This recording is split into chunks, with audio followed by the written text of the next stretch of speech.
The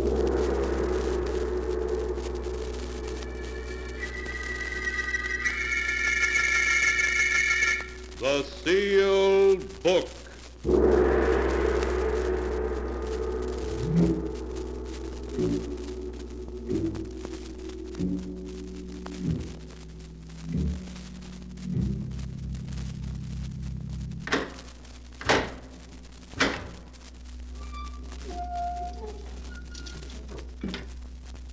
Once again, the keeper of the book has opened the ponderous door to the secret vault, wherein is kept the great sealed book, in which is recorded all the secrets and mysteries of mankind through the ages. Here are tales of every kind, tales of murder, of madness, of dark deeds, strange and terrible beyond all belief. Keeper of the book, I would know what tale we tell this time. Open the great book and let us read. Slowly, the great book opens.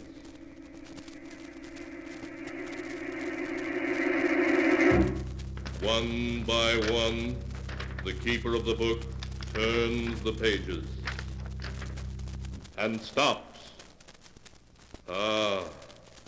The strange story of a web of death woven by fate to trap three unsuspecting mortals in an evil design more terrible than the mind can conceive. A tale titled Design for Death.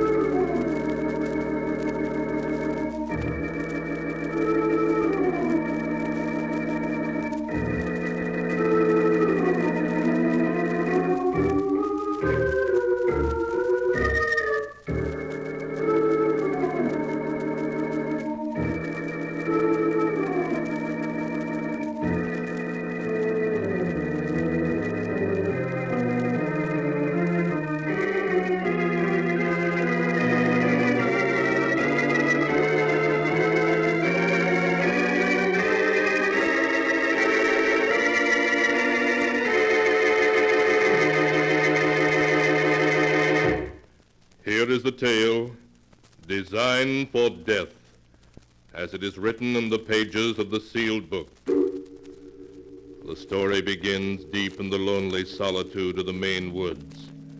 A young couple, Carl and Dora Evans, stand at the side of a narrow road, staring dazedly at the wreckage of their car in a deep gully beside the road, a wreck from which they have miraculously escaped unhurt.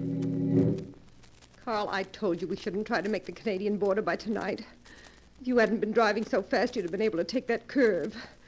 Now what are we going to do? On foot here in the woods with sundown not more than a half hour away? Dora, be quiet.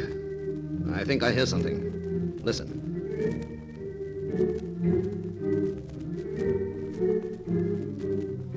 Music. Organ music. No, we must be imagining. We're not imagining it. Look, there's a path leading into the woods. There must be a house back in there someplace. Aha. Well, yeah. Yes, I can see it now. A stone house almost hidden in the trees. Carl, how strange. Strange? You mean lucky. That's where we're going to stay tonight, Dora. Come on. Carl, what'll we tell them? The people that live in the house, I mean. We'll tell them we're brother and sister on a vacation trip, that we accidentally wrecked our car. You act as if you'd sprained your ankle, and they'll have to put us up for the night. By morning, I'll have our next move figured out. All right, Carl. Look how big the house is. Who in the world do you suppose would live out here? So many miles from even a crossroads. How do I know? A hermit, maybe. Here we are. Now, come on, take my arm. That's it. Limp. Good. Wait, Carl. Listen to that music. That's no radio. That must be a real organ. What strange music. All right, so it's a real organ. What of it? I'm going to knock. Now, remember, play up your sprained ankle big. We've got to get invited to spend the night here. All right, Carl. Here comes someone. Oh, good afternoon. I'm afraid I wasn't expecting any callers. We've had an accident. My sister has been hurt. May I bring her inside? Why, of course. Come in, by all means. Thank you. Oh, my ankle. Oh, I'm so sorry. Here, come this way, into the library. Can you make it? Yes, I think so. Sit down here. You'll feel much better. It's very kind of you, sir, if you let my sister rest here for a few hours. My dear sir, it's almost dark. You must both stay here until morning. I insist. Why, thank you. No, don't thank me. I lead a very lonely life, and I'm delighted to have some company. Truly delighted.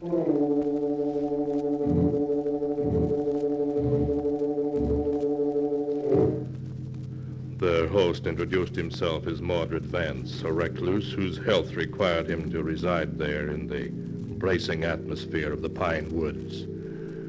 When Vance told him that he lived there alone, without servants of any kind, Carl's eyes lit up with interest.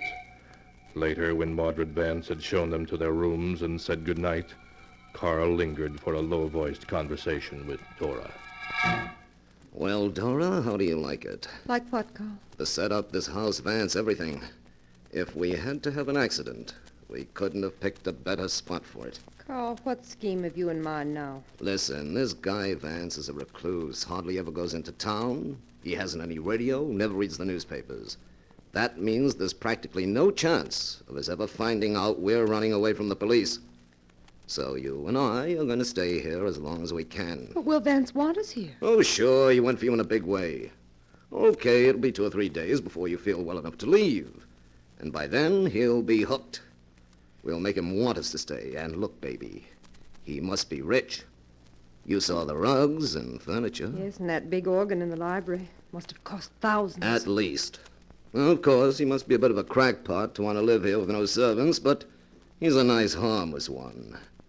Maybe we'll be able to cash in on him.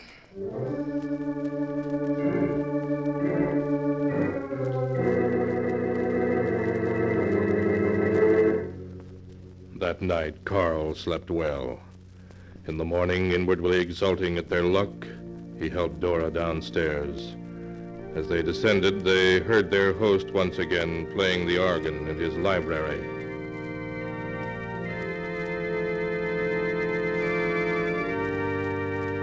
What funny music he plays. Last night, that weird stuff. This morning, something sounds like church. Yeah, he's a queer dog, but he'll be easy to handle. Now remember, he likes you, so play up to him. Yes, I will. Good morning, Mr. Vance. Oh, good morning, my dear Miss Evans. And Mr. Evans. I hope you both slept well. Wonderfully. Like a top. And the ankle. Oh, I see it still pains you. Oh, it's much better this morning, Mr. Vance. Really it is. I'm glad of that. But you must be hungry. I've fixed breakfast there on the serving wagon. Sit down and make yourselves at home. I have already eaten. Oh, thanks, we will. Here, Dora, let me help you. Thank you, Carl. Aren't you going to go on playing, Mr. Vance? No. Truth is, I was just playing to put out of my mind a tragedy which happened last night when I drove to town for a few extra supplies. A tragedy? The wife of my grocer died very unexpectedly. Oh. I dropped in there to pay my bill, and after I'd paid it, she invited me to drink a glass of wine with her and her husband, as she always did. While we were sitting drinking and talking, she was seized by a heart attack and died inside a few minutes. Oh, it must have been very upsetting. Yes, the sight of death moves me deeply. But why should we talk about death on a beautiful day like this? There's something else I want to speak of, Mr. Evans. Your sister's ankle must receive rest. I'm going to insist that you stay with me several days until it's properly healed. Well, that's very generous of you, Mr. Vance. Generous? Not at all. You will be doing me the favor by giving me your company. Well, when you put it that way, how can we say no, Mr. Vance? Good. Then it's all settled. You're going to stay with me just as long as I can possibly keep you.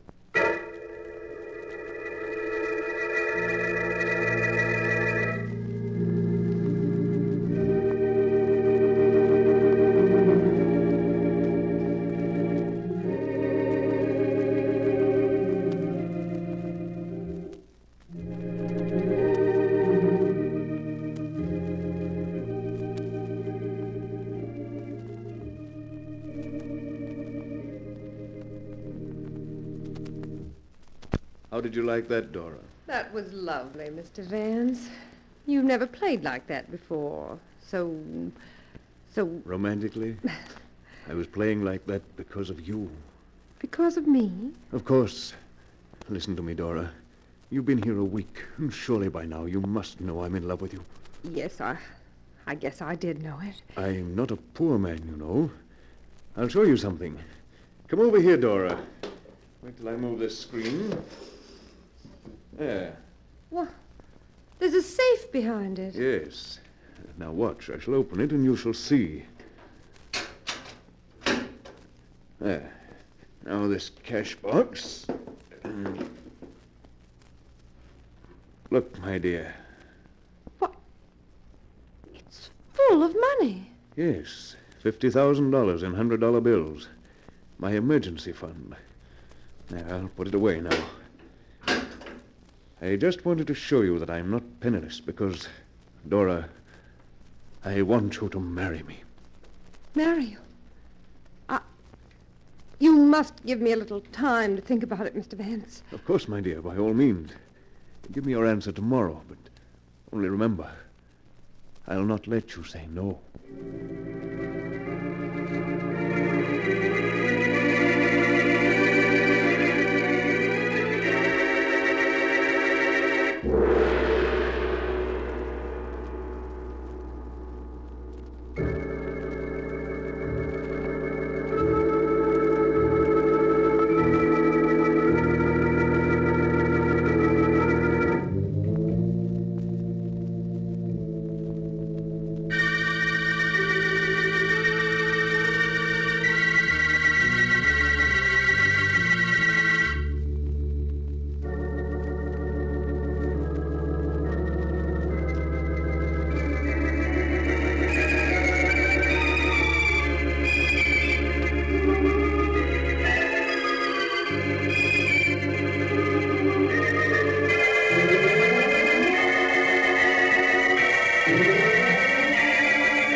And now to continue the story, as it is written in the sealed book.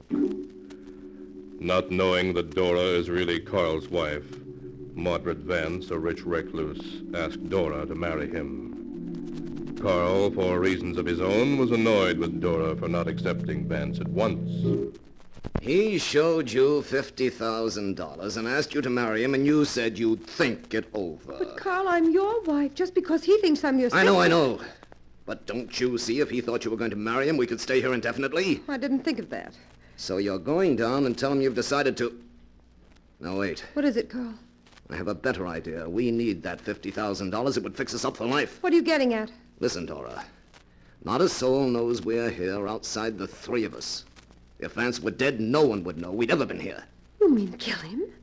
And take the money? Yes, I do. Oh, no, Carl. We've never killed anyone. Don't be a sap. It'd be a cinch. Now we're going back downstairs. To put him off his guard, you're going to tell him you'll marry him. Then tonight, after he's asleep, I'll make sure he never wakes up.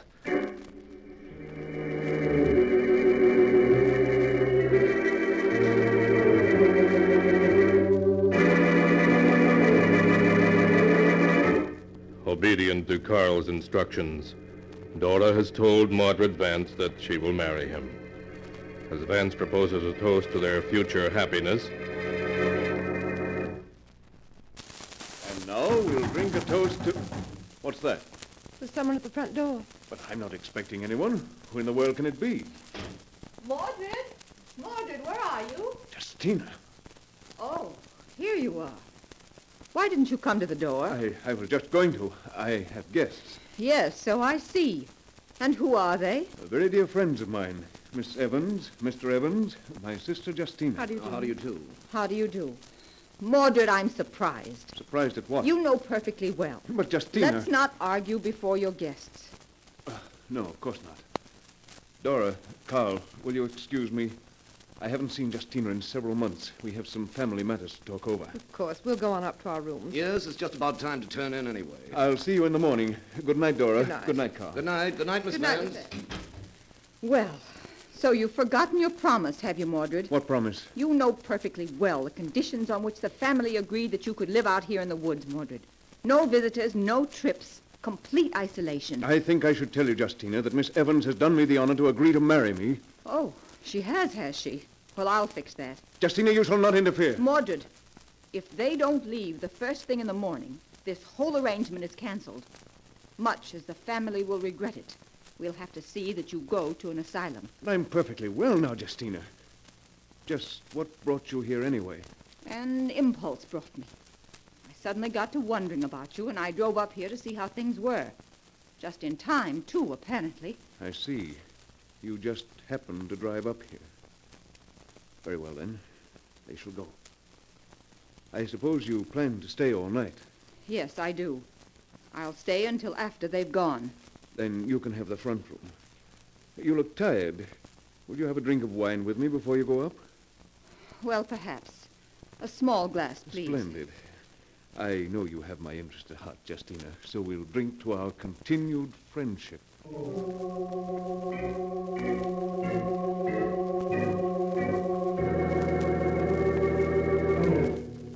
But as Mordred Vance went to fetch a bottle of wine, Dora and Carl were talking upstairs, for they had lingered outside the closed door of the library long enough to hear what passed between Mordred and his sister Justina. She threatened to send him to an asylum. Carl, he's mentally unbalanced. Yes, that would explain everything. His living here in such isolation, seeing no one. It's his family's way of keeping him out of trouble. Oh, he's probably perfectly harmless. Well, anyway, we're going in the morning. And I'm glad it turned out this way. Well, there's no point in staying any longer.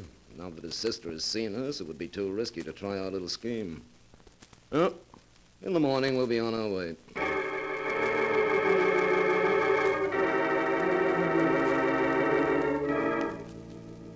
Relieved, Dora went to bed. Just as she fell asleep, she heard the sound of music from downstairs. Wild, strange music.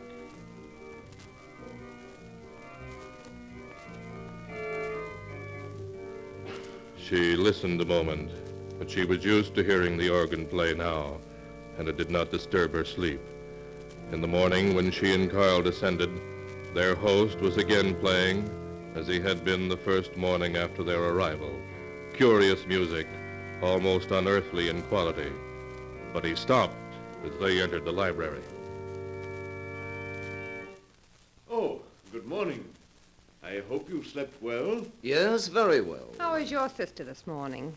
Oh, the truth is, my sister and I quarreled last night. Quarreled? We both have violent tempers, and, well, the argument brought on a heart attack, and my sister... A heart attack? Yes. Her heart has been weak for years. Before I could go for a doctor, she was gone. Gone. You mean dead? Yes, Dora. She died just after I got her upstairs to her room. Oh, how horrible. But what are you going to do? Do? What is there to do? I mean, you're going to call a doctor, notify the authorities. No, I don't think I shall. You mean you're going to do nothing? Dora, my dear, listen to me. We must be married at once. We'll go away together. You, Carl, shall keep us company. When we're far away, then there'll be plenty of time for letting people know about Justina. Oh, no, I couldn't. I've changed my mind. I can't marry you. You've changed your mind. Dora, be sensible. No, I'm sorry, but I just can't. We're leaving today, Carl. Why, Dora, I love you very much. I couldn't let you leave me. Of course we're not leaving. Dora, dear, please. Wait at least until tomorrow before you make up your mind definitely. That's not much to ask, is it? Of course it isn't. She'll think it over, at least until tomorrow.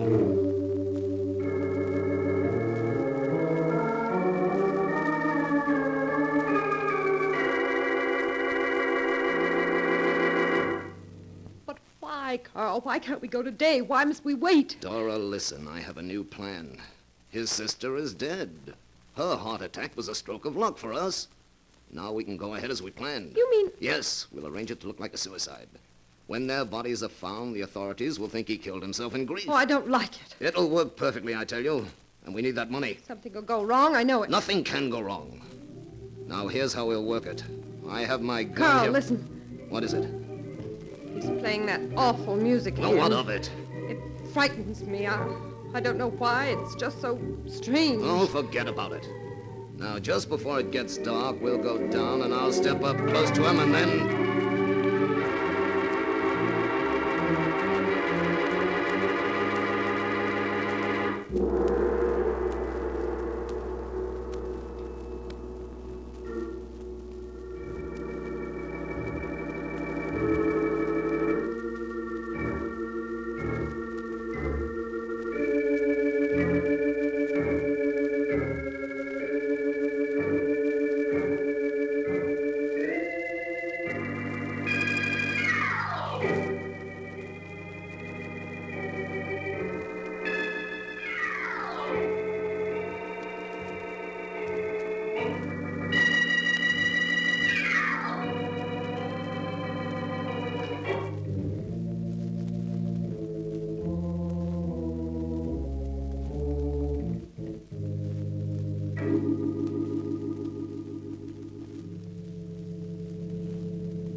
And now to continue the story as it is written in the sealed book. In spite of Dora's forebodings, Carl is going ahead with his plan for murdering Mordred Vance and getting his money. Just as it was getting dusk that evening, Carl and Dora entered the library to find Vance sitting in his easy chair with a decanter of wine and glasses beside him. Oh, there you are. I was just wondering what happened to you. We were just out for a little stroll. Then you must be tired. Here, let me pour you both some wine. I don't think I want any. Of course you do. Here you are. In a moment. There's something I want to talk about first. Oh, indeed? What is it, Carl? This!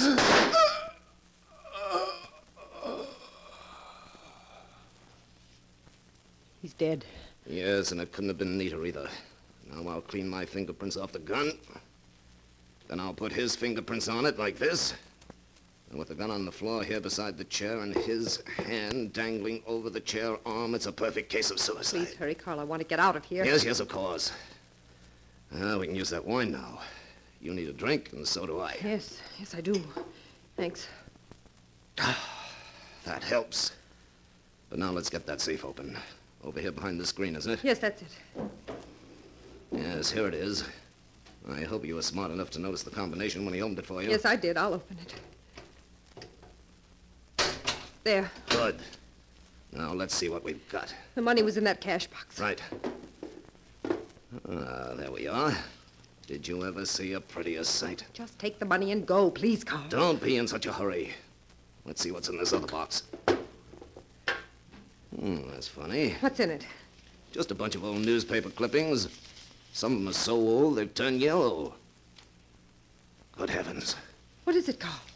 They're all clippings about Oh, murders. what does it matter, Carl? I really don't feel well. Can't we go now? Just a moment. Look at this headline. Local organist sought for murder. Santa Barbara, California, June 17th, 1935. Maxwell Vanning, organist, is being hunted by local authorities following the death of a choir singer from apparent heart failure. The police, becoming suspicious, searched Vanning's apartment and have found a bottle of rare poison whose symptoms duplicate those of heart failure. What does that mean, Carl? I don't know.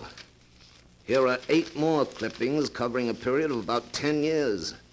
Every one about a murder by apparent heart failure. And every one committed by an organist whose initials were MV. Mordred Vance! That's the only possible explanation. He was a homicidal maniac. Why, Dora, we've been here for more than a week. He might have killed us, too. He was going to, Carl. He was going to. I know it. Didn't you hear that music he was playing this afternoon? What about it? The first evening we came here, he was playing it. And that night he went to town, and you remember he said that while he was in town, his grocer's wife had a glass of wine with him and died of heart failure. Yes, you're right.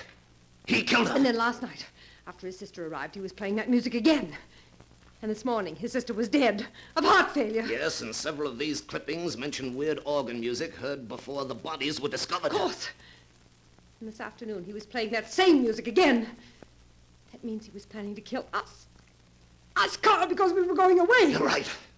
Let's get out of here quick. Carl, I feel sick. Oh, it's because you're upset. Come on, the fresh air will fix you up fine. No, I can't move. Well, here, I'll help.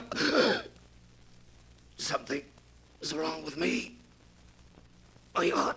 Carl, we've been poisoned. No, that's not possible. It is. The wine. The wine he tried to get us to drink just before you killed him. But we refused. We refused. Yes, but we drank it afterward. Yes, we did.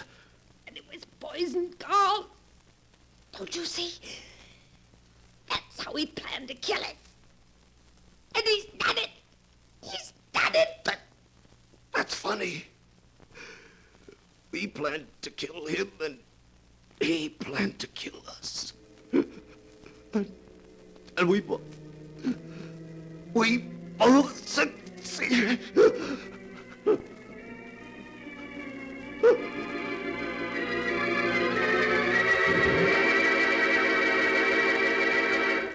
And that is the story of the strange and incredible web woven by fate, as the tale is written here in the sealed book.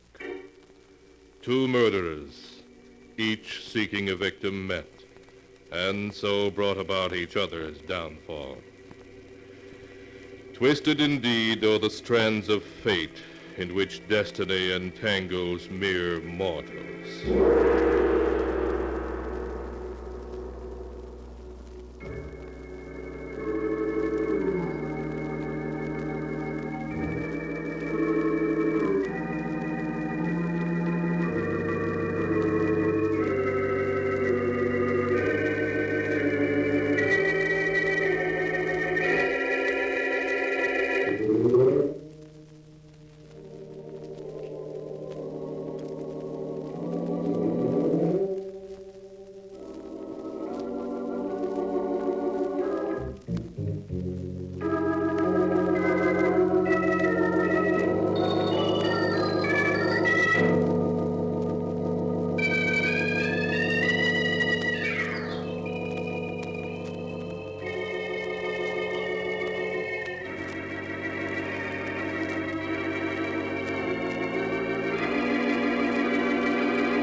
And now, keeper of the book, before you close the great volume, show us the tale we tell next time.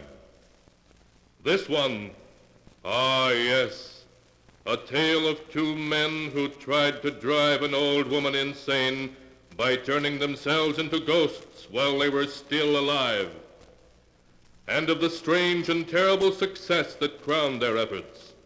The tale is called The Ghost Makers.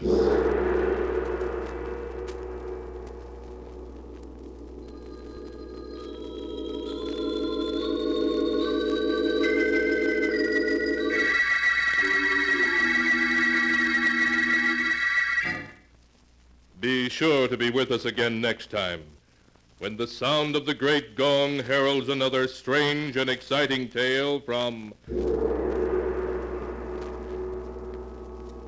The Sealed Book.